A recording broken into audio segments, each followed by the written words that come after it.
Je passe le plus large de mon temps dans la nature, à me promener et à réfléchir.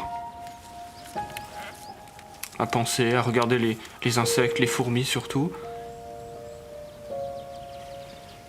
Je suis fasciné par les fourmis parce que quand je vois les fourmis, je me dis ces êtres vivants vivent une vie profondément différente de la nôtre. Et pourtant, pour une fourmi, c'est ça son monde. Elle vit vraiment sa réalité comme moi je vis ma réalité.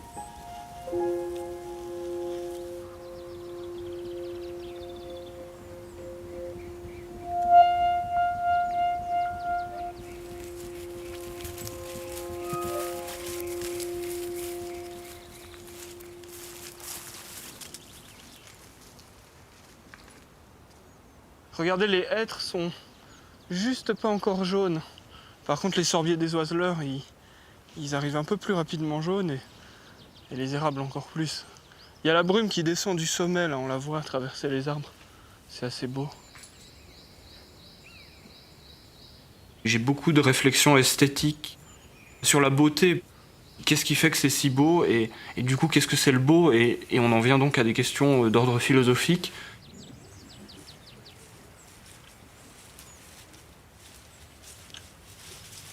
J'aime cette idée que ma caméra me suit et qu'au bout d'un moment, elle est plus là en fait, elle est partie intégrante de ce que je fais et de ce que je suis. Je suis au pied d'un arbre à qui je disais bon hiver en général. Alors c'est peut-être un peu tôt pour lui souhaiter un bon hiver, mais bon, on peut lui souhaiter un bon hiver quand même. La caméra devient un outil pour donner de la valeur aussi aux choses et aux activités réelles, aux choses qui se produisent vraiment. Il va perdre tous les points d'accès à la lumière pour lui. Donc quelque part, c'est comme si on lui disait bonne nuit.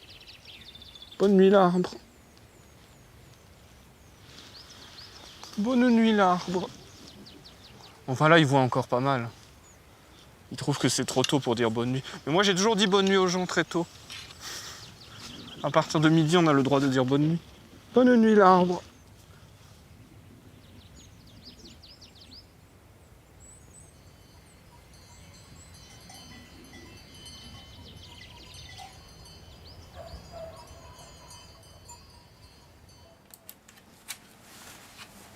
Je fais déjà énormément de vidéos pour moi, pour enregistrer ma vie, ce qui s'est passé. C'est une sorte de journal. Toutes ces choses que je vois dans la nature inspirent beaucoup ma pensée, ma philosophie. J'aime aussi beaucoup les diffuser, les partager, je les mets sur internet, sur YouTube surtout. Ça fait 3, 4, peut-être même 5 jours que je reviens ici. Faut vraiment m'habituer à entendre les choses. Il y a des petits nids d'oiseaux dans les buissons. Et on entend les petits qui pleurent de temps en temps quand les parents y reviennent. Chaque être est isolé. Il est en fait tenu par des petits fils qui se relient aux autres êtres.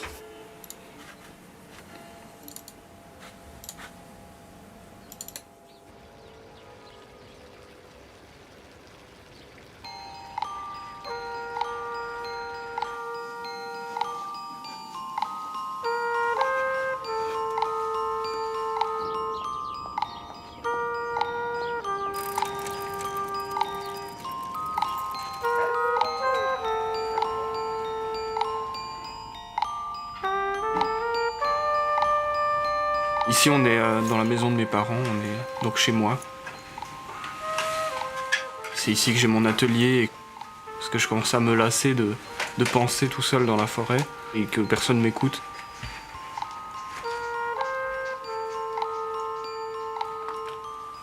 J'ai peur que ça fasse un peu comme s'il faisait une pause trop une pause de mannequin.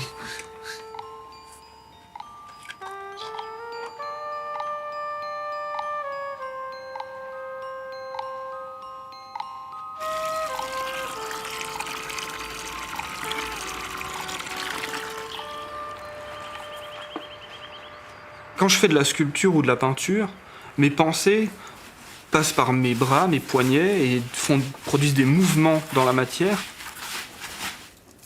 C'est un autre langage. Et donc quand quelqu'un vient et voit cette sculpture, il accède à une part de ma pensée qui n'a pas été traduite par la raison.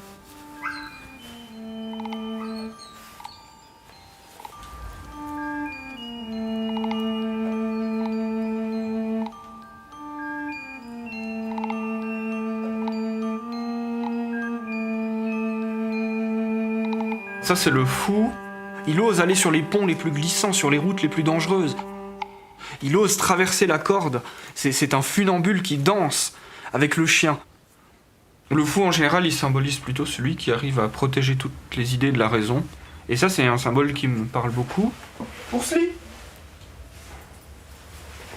regarde-moi.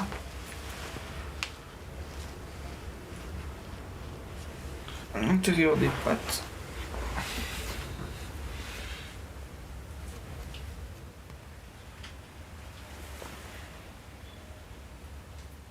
François! François, on mange!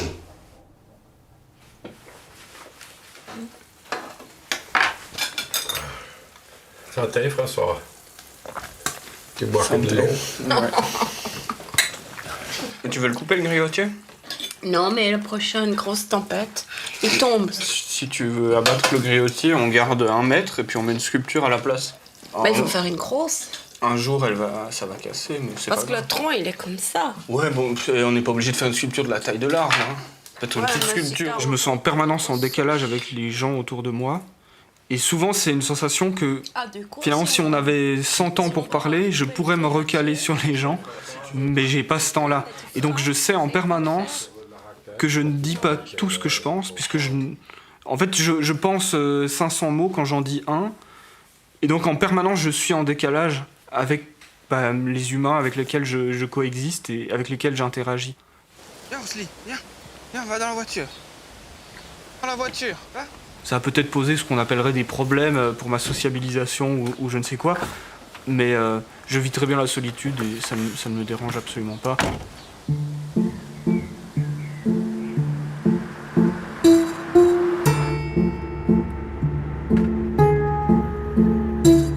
J'ai ces 2 aspects qui sont assez forts, qui sont symbolisés par le philanthrope et le misanthrope. Le misanthrope, c'est celui qui part tout seul et qui déteste le reste de l'humanité. Le philanthrope, c'est celui qui aime. Et je pense que ces 2 balances, ces 2 aspects sont assez vacillants en moi. Ça, c'est le disque que j'ai enregistré il y a déjà un bon moment. François était tout petit. Et dans cette chanson, c'est François qui n'aimait pas l'école. Chaque fois qu'on lui disait « T'as fait une tâche dans ton cahier », « Ben, je m'en fous, je m'en fous. » C'était le leitmotiv. Si tu veux continuer à ne pas étudier, Je m'en fous. tu auras beau t'agiter, tu seras recalé. Qu'est-ce que je m'en fous? Qu'est-ce que je m'en fous? Quand j'ai fait cette chanson, j'avais l'idée de virer sur la forêt, où justement le gamin ne s'en fout plus du tout. Parce que déjà à l'époque, François était vraiment un homme des bois. Il adorait la nature. Là-haut dans la forêt, j'ai vu une chouette Ah bon? qui aurait bien voulu avoir de tes nouvelles. Qu'est-ce qu'elle t'a dit? Qu'est-ce qu'elle t'a dit? Depuis tout petit, je me pose des questions qui sont d'ordre philosophique. Des grandes questions sur la nature, sur la mort, sur le temps qui passe. Mais j'ai la sensation que c'est une particularité mentale que j'ai, c'est que j'ai une très forte résistance à ce gouffre, un gouffre qui effraie les êtres humains, c'est le gouffre de l'absence de réponse.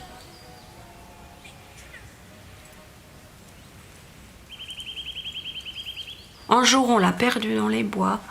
Enfin, il traînait derrière parce qu'il prenait des feuilles et des petits bâtons, puis il faisait des statues avec une feuille, des papillons, des choses comme ça. Et puis il traînait, puis ça nous cassait les pieds. Donc on s'est cachés. Son frère, mon mari et moi. Et François, il était au milieu du pâturage, il y avait des arbres. Il s'est assis sur une souche, puis il a commencé à parler au sapin. Mais aucune crainte. Au bout d'une demi-heure, je crois qu'on avait, nous, des crampes parce qu'on était cachés. Il est comme une symbiose dans la nature.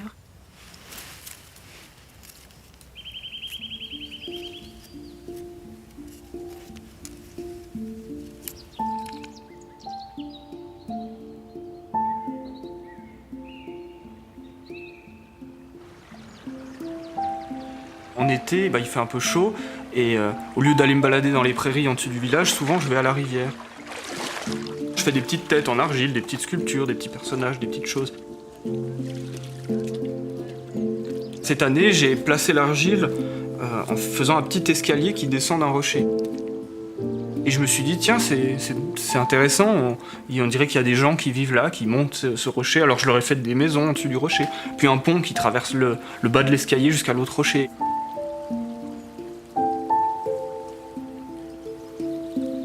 Et je suis revenu le lendemain. Et le lendemain, j'ai rajouté une tour, une deuxième tour, une troisième tour.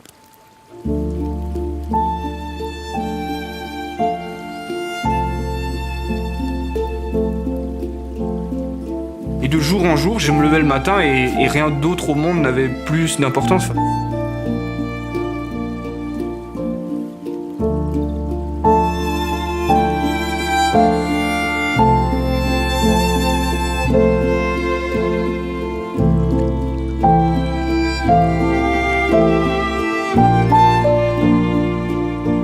Je pense que quand les idées naissent, le gros danger auquel elles sont confrontées, c'est la raison, qui viendrait éteindre cette petite braise qui est très fragile au départ.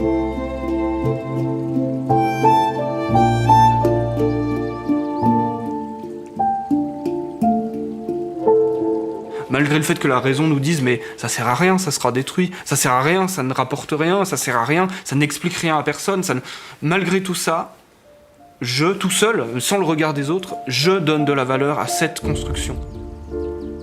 Et là, c'est le quartier marchand qui est ouvert sur le monde, justement, avec les grues qui peuvent décharger les bateaux et recharger les bateaux.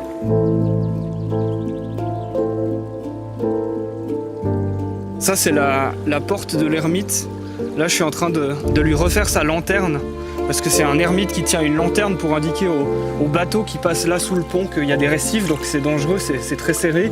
Et c'est le pont de l'entrée de la ville. Donc il indique aussi aux vagabonds qui sont peut-être perdus dans la nuit ou dans le brouillard que c'est ici que le pont se trouve et qu'on peut retourner à la ville et rentrer à l'abri. Quand il était petit, il disait « Je vais construire une ville sur la Lune ». Il voulait être architecte à un moment donné, donc il était déjà en 3D. La ville, il l'a fait dans le Teller, mais ça viendra peut-être. C'est les jumelles. Oui, ouais. Tout à droite. Le souverain, je crois que c'est le jaune. De plus en plus de monde est venu voir ma ville. Moi, j'ai de plus en plus ralenti ma construction, parce que les gens me parlaient et ça me fatiguait. Et en plus, le soir, je faisais du montage, parce que tout ça était en plus retransmis sur YouTube. Et donc, petit à petit, mon énergie s'est épuisée, et la pluie est venue en plus, peut-être me libérer du fardeau de la construction.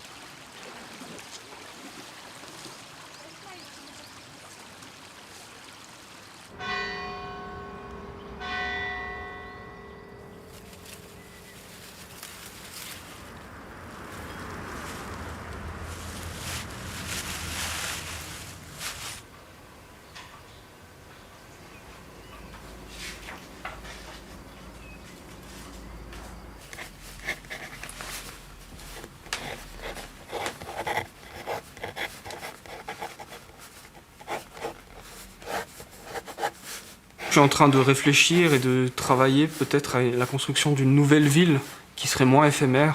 J'aimerais bien que quelque chose reste. J'aimerais beaucoup construire du coup quelque chose d'encore plus monumental. Après, il faut coexister avec les êtres humains et pas remplacer leur maison par des sculptures.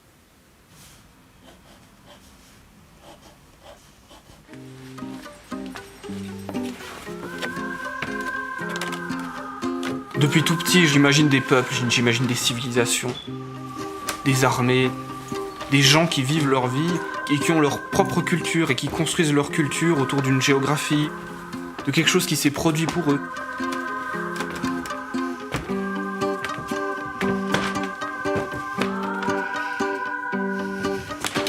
Je pense que ces armées ont contribué, c'est pas la seule chose, mais à faire une base mentale pour l'ouverture à l'histoire, à la philosophie, à la culture, à la géographie.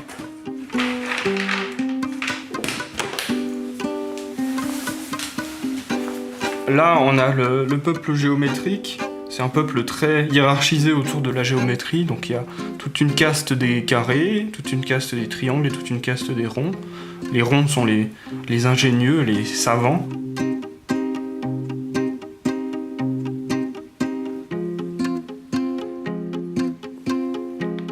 Les pauvres éléphants de guerre en noix, mon chien de l'époque les mangeait.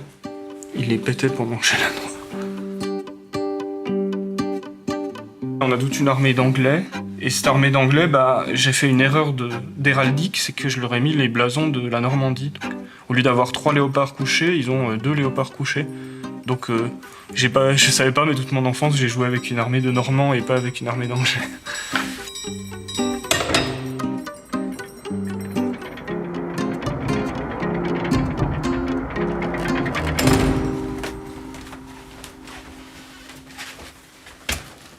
Je garde méthodiquement les choses, en tout cas j'essaye, avec le peu de rigueur qui m'a été donné, de conserver, de trier un peu mes créations de mon enfance et les constructions que j'ai eu faites. Et ça c'est une impression, on dirait. C'est la Terre qui est envahie par des satellites et des usines. Et il y a des explosions nucléaires là. Je sais pas ce que c'est, des virus et des bactéries. Ouais, c'est sans doute ça. Une scène de bombardement terriblement mal colorée. On est en train de faire la nécrologie de mon enfance. Dans ce cahier-là, dans chaque scène, il y a les 2 enfants et le chien. Ça représentait moi et un ami de l'époque. Et puis mon chien de l'époque. Et à chaque scène, on est caché quelque part. Alors on nous reconnaît surtout parce qu'il y a le chien avec nous. J'ai une gêne à trop ressortir ces choses, malgré le fait que j'y suis attaché et que je les conserve. C'est surtout, j'ai pas envie que le passé soit plus important que le futur à venir. Alors là, dans la guerre moderne, où sont les gamins? C'est moi-même que je dois jouer à mon propre jeu. Ils doivent être cachés quelque part. Ah bah ils sont là, mais alors là... Je sais que c'est eux parce que je reconnais la tête du chien, mais bon, faut... Alors là, dans la guerre du passé, mais de nouveau, est-ce que j'ai... Ah bah oui, ils sont là. Alors ça, il y a les catapultes du Moyen-Âge, et là il y a la catapulte que j'avais construite avec mon ami. C'était une sorte de lance-pierre géant, donc on participe à la bataille avec notre catapulte.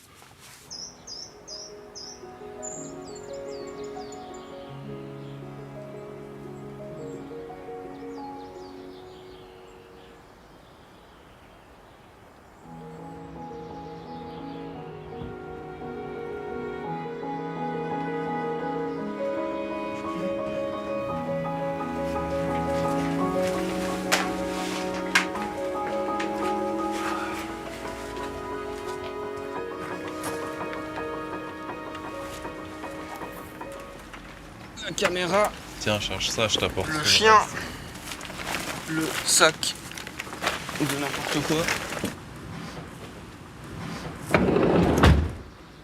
Vas-y, on y va.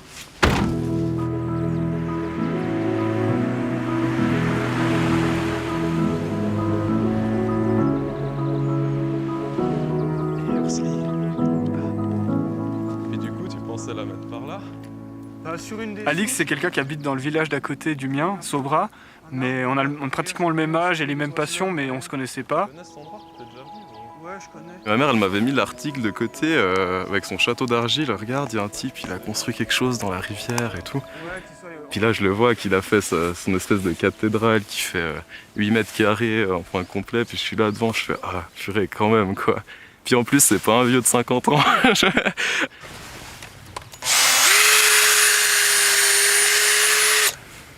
On s'entend bien et on a pas mal de références en commun. On aime les deux assez bien le Moyen-Âge et on a beaucoup de jeux vidéo qu'on aime en commun et de choses qu'on aime en commun. Et maintenant, on se connaît de mieux en mieux et il m'aide à faire mes constructions, surtout à savoir quelle matière utiliser, il m'assiste un peu là-dedans. Ah non, il est trop bien comme ça. Il est beau, en plus il Ouais. a les couleurs de l'automne.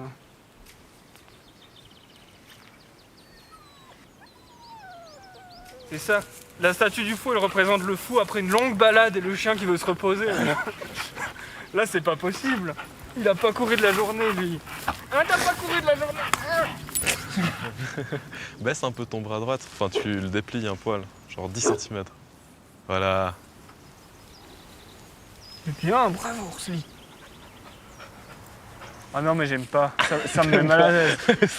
Non, Et en plus, toi, t'es je tout trouve ça gros, très étrange. J'ai l'impression que je vais devenir du béton d'un coup comme ça. On le met un coup là-bas pour essayer quand même. Ouais. Vas-y. Tu le prends, passe-moi la caméra. Il faut que je fasse le trou, je vais déjà faire le trou alors pendant que tu le prends. Ce qui serait vraiment cool, c'est aussi que t'en fasses 4 ou 5 en plus et puis qu'on ait la clairière qu'on a vue avant avec toutes les souches. 4 ou 5 quoi. Statues, Ah oui, faut ouais, bosser un peu. c'est bon.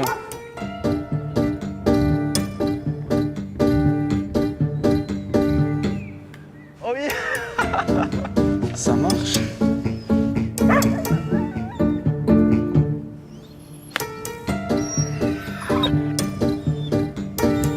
Je vais prendre un autre. Et je fais ça.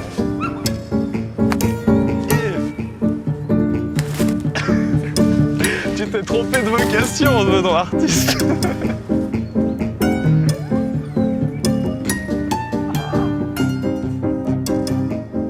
J'aimerais beaucoup exposer et peut-être vendre mes peintures ou mes sculptures un jour, que le monde voie ce que je fais. Et pareil pour mes constructions à l'extérieur, j'aimerais qu'elles prennent de la place à l'extérieur, que les gens puissent venir les voir. Et qu'il puisse se passer quelque chose peut-être plus en contact avec le reste du monde.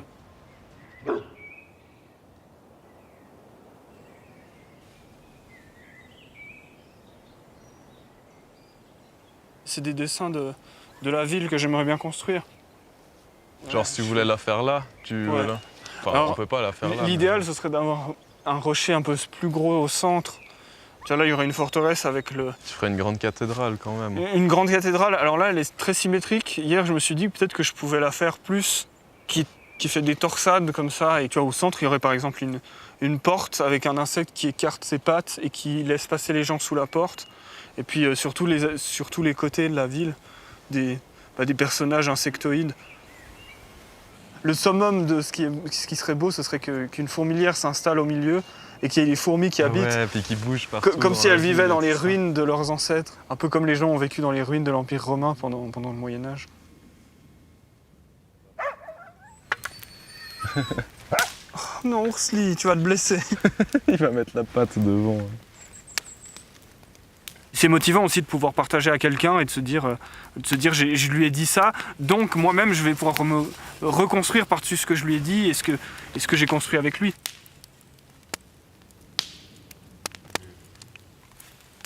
Je crois que c'est prêt. Ouais, je crois que oui. Les plus petites, elles sont bonnes. J'espère que t'as pris une que c'est moi qui ai coupé. Bien découpé. Ouais, regarde comment ça se découpe.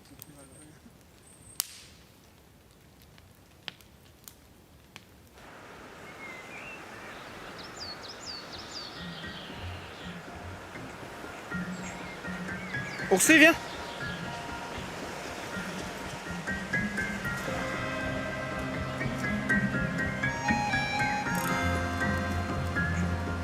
Toute la citadelle va devenir un énorme tas de masse informe.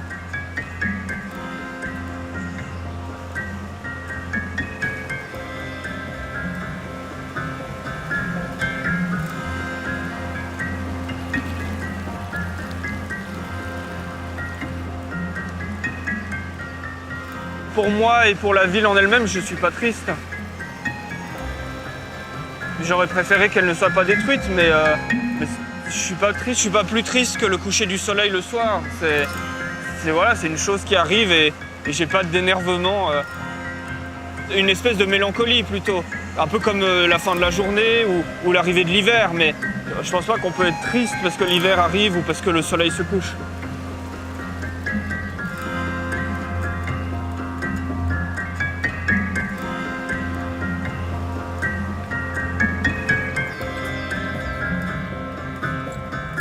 Aujourd'hui, je gagne pratiquement pas ma vie. Je sais que je peux donner des choses, je peux rendre à la société quelque chose qui est cette capacité de construire de mes mains. Le jour où la société des hommes m'aura permis d'avoir une maison en faisant ma sculpture, ou d'avoir une vie d'homme raisonnable, et ben je me dirais que oui, que la société a reconnu que ce que je faisais valait au moins au même titre que la plupart des hommes.